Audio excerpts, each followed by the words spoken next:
નમસ્કાર મારા વાલા દર્શક મિત્રો, દેશ વિદેશમાં રહેતા મારા દરેક દર્શક મિત્રોને ડૉક્ટર શરદ સોનીના હર હર મહાદેવ અને જય સ્વામિનારાયણ. મિત્રો, આજે હું એવા છોડના પાન વિશે વાત કરવાનો છું જેના 3 થી 4 પાન રોજ ચાવવાથી તમારા મોઢાની બધી જ બીમારીઓ એકદમ સરળતાથી ઠીક કરી શકશો. દાંતોમાં કોઈ પણ પ્રકારની સમસ્યાઓ, પેઢાની સમસ્યાઓ, પેઢામાં સોજો, મોઢામાંથી દુર્ગંધ આવવી વગેરે જેવી સમસ્યાઓમાં તમે આ પાનનો ટ્રાય જરૂર કરજો. મને વિશ્વાસ છે કે તમને આ પાનનો ઉપયોગ કરવાથી જરૂર ફાયદો થશે. તો ચાલો મિત્રો, એક પણ મિનિટની વાર કર્યા વગર આપણે આ રસપ્રદ વિડીયોની શરૂઆત કરીએ અને આપણે કયા છોડના પાન વિશેની વાત કરવાના છીએ અને એના પાનનો કેવી રીતે ઉપયોગ કરવો. હું તમને એના ઉપયોગ કરવાની 3 થી 4 રીતો બતાવવાનો છું. તો ચાલો મિત્રો, એના વિશે આપણે વિગતવાર જાણીએ. મિત્રો, જે છોડના પાન વિશે આજે હું વાત કરવાનો છું તેનું નામ છે મિત્રો ચીરચીટા, જેને સાયન્ટિફિકલી એકેરિન્થસ એસ્પેરા પણ કહે છે. આ એક મેડિસિનલ એટલે કે ઔષધીય પ્લાન્ટ છે જેની વર્ષોથી બીમારીઓ દૂર કરવા માટે ઉપયોગમાં લેવામાં આવે છે. મિત્રો, ચીરચીટાને અપામર્ગ, લેટેજીરા, ચીરચીરા અને ઘણા લોકો એને ચીડચીડા પણ કહે છે.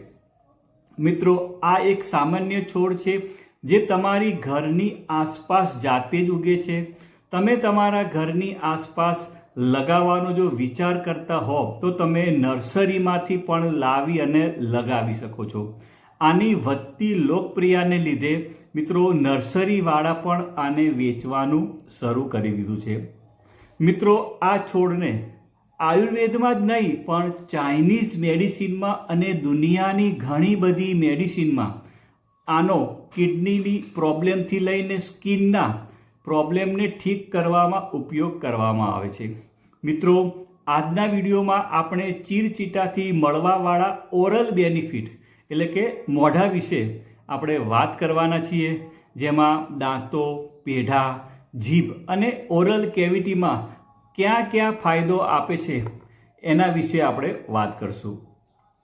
મિત્રો, ચીરચીટા આપણા દાંતો અને મોઢાની સમસ્યામાં કેવી રીતે ફાયદો આપે છે એ જાણતા પહેલાં આપણે એ જાણવું જરૂરી છે કે મોઢાની સમસ્યાથી આપણી તંદુરસ્તી પર કેવી ખરાબ અસર પડે છે.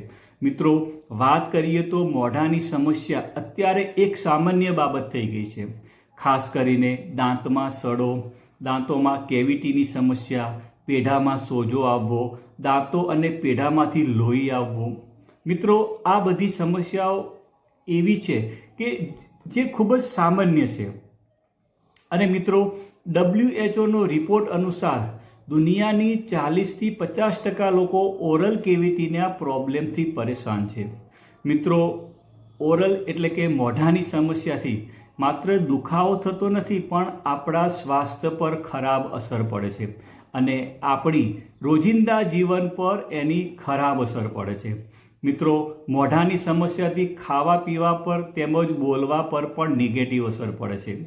દાંતોની સમસ્યા જો લાંબા ગાળા સુધી રહે તો એનાથી ગંભીર બીમારીઓ પણ થવાની શક્યતા રહેલી છે.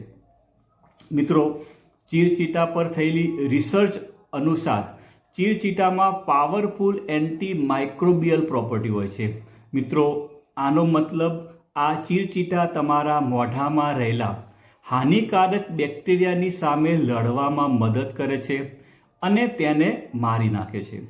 મિત્રો, journal of oral biology and craniofacial રિસર્ચમાં 2019માં પ્રસ્તુત થયેલી એક સંશોધનથી ખબર પડે છે કે ચીરચીટાના અર્કથી માઉથ વોશ કરો છો તો તમારા દાંતો અને પેઢામાં બીમારી પેદા કરવાવાળા બેક્ટેરિયાને ઓછા કરી શકાય છે. મિત્રો, તમે ચીરચીટાના પાનને મોઢામાં નાખીને ચાવો છો તો તમારા મોઢામાં એક નેચરલ પ્રોટેક્ટિવ બેરિયર તરીકે કામ કરે છે. એટલું જ નહીં મિત્રો, ચીરચીટામાં એન્ટી ઇન્ફ્લામેટરી એટલે કે સોજો દૂર કરવાના પણ ગુણ હોય છે, જેનાથી તે તમારા પેઢામાં સોજો અને દુખાવાને ઓછો કરવામાં મદદ કરે છે. મિત્રો, ચીરચીટામાં જબરજસ્ત એન્ટીઓક્સિડન્ટ પણ ગુણ હોય છે, જે માઉથ કેન્સર જેવી ગંભીર બીમારીઓથી પણ બચાવવાનું કામ કરે છે. મિત્રો, હવે તમને પ્રશ્ન થશે કે આનો ઉપયોગ કેવી રીતે કરવો. મિત્રો, તમે ચીરચીટાનો માઉથ વોશ તરીકે ઉપયોગ કરી શકો છો. એના માટે તમારે ચીરચીટાના પાનને પાણીમાં ઉકાળવાના છે અને પછી તમે રોજ સવાર સાંજ આનો માઉથ વોશ તરીકે ઉપયોગ કરી શકો છો. મિત્રો, ચીરચીટાનો માઉથ વોશ બનાવવા માટે તમારે 1 કપ પાણી લેવાનું છે અને એને ગરમ કરવાનું છે. ગરમ થઈ જાય પછી તેમાં ચીરચીટાના 4 થી 5 પાન અંદર નાખવાના છે. પછી તેને 4 થી 5 વખત ઉભરો લાવવાનો છે, એટલે થોડું ગરમ કરવાનું છે. પછી તેને ગાળીને ઠંડુ થવા માટે રાખી લો અને પછી આ પાણીથી તમે સવાર સાંજ મોઢામાં કોગળા કરો. મિત્રો, બીજી રીત એ છે કે આના પાવડરને તમારી ટૂથપેસ્ટમાં લગાવીને તમે એનો ઉપયોગ કરી શકો છો. મિત્રો, ચીરચીટાનો પાવડર તમને સરળતાથી દુકાનોમાં અથવા ઓનલાઈન પણ તમને મળી જશે. મિત્રો, તમે ચીરચીટાનો ચપટી પાવડર તમારી ટૂથપેસ્ટ પર લગાવીને કરશો તો તમને ટૂથપેસ્ટનો ફાયદો અને ચીરચીટાનો પણ ફાયદો મળશે. મિત્રો, ત્રીજી રીતની વાત કરું તો તમે રોજ આના 3 થી 4 પાનને ચાવી લો તો તમારા દાંતો અને પેઢાને ખૂબ જ સારો ફાયદો મળે છે અને દાંતની સેન્સિટિવિટીમાં તો ખૂબ જ ફાયદો આપે છે. મિત્રો, હા, તમે પાનને ચાવીને થૂકી દેવાના છે. જ્યારે આપણે પાન ચાવીએ છીએ પછી એને આપણે થૂકી દેવાના છે અને પછી ચોખ્ખા પાણીથી કોગળા કરવાનું પણ ભૂલવાનું નથી. પછી તમારે ચોખ્ખા પાણીથી કોગળા કરવાના છે. મિત્રો, ચોથી રીત એ છે કે તમે આ પાનનો મલમ બનાવી દો અને પછી આ પેસ્ટથી તમારી દાંત અને પેઢા પર માલિશ કરવાની છે અને પછી તમારે કોગળા કરી દેવાના છે. મિત્રો, ચીરચીટા કુદરતી જડીબુટ્ટી છે અને સેફ છે, પણ જો તમે કોઈ મહિલા પ્રેગ્નન્ટ હોય અથવા લેક્ટેટિંગ મધર છે અથવા અન્ય કોઈ બીમારી છે તો આનો ઉપયોગ કરતાં પહેલાં તમારે તમારા ડૉક્ટરની સલાહ લેવી અતિ આવશ્યક છે. મને વિશ્વાસ છે કે તમને આ વિડીયોના માધ્યમથી કંઈક નવું શીખ્યા હશો અને તમે મને શાંતિથી સાંભળ્યો એ બદલ તમારો ખૂબ ખૂબ આભાર. તમને જો વિડીયો સારો લાગ્યો હોય તો લાઈક કરવાનું ભૂલતા નહીં. મિત્રો, આવજો. મિત્રો, બાય બાય, આવજો.